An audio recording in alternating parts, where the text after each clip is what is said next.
Mixie repair ஆகி கடைக்கு கொடுத்து அனுப்பிச்சது இன்னும் வந்து பார்த்தீங்கன்னா வீட்டுக்கு வந்த பாடு இல்லை. அதனால் இன்றைக்கி சிம்பிளாக வந்து பார்த்திங்கன்னா தேங்காவே அரைக்காமல் நான் வந்து மோர் குழம்பு செஞ்சுருந்தேன். சின்ன வெங்காயம், அதுக்கப்புறம் இஞ்சி, பூண்டு, பச்சை மிளகாய் இது எல்லாத்தையும் சேர்த்துட்டு அதுக்கப்புறம் தயிரை நல்லா தண்ணி ஊற்றி அடித்து சேர்த்துக்கினேன். அதுக்கப்புறம் தேவையான அளவு உப்பு சேர்த்து வந்து இறக்கிட்டேன். மோர் குழம்பு ரெடி ஆயிடுச்சு.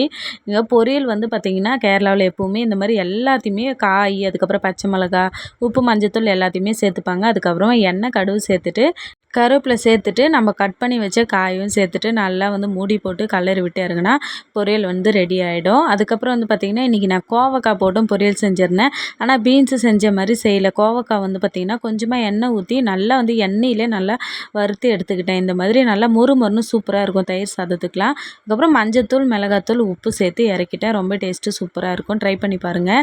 அதுக்கப்புறம் விறகு அடுக்கிறதுக்கு ஸ்டார்ட் பண்ணியாச்சு. அவ்வளோதான். இந்த வீடியோ பிடிச்சிருந்தா லைக் பண்ணுங்கள், சப்ஸ்கிரைப் பண்ணுங்கள். வீடியோ பார்த்ததற்கு நன்றி.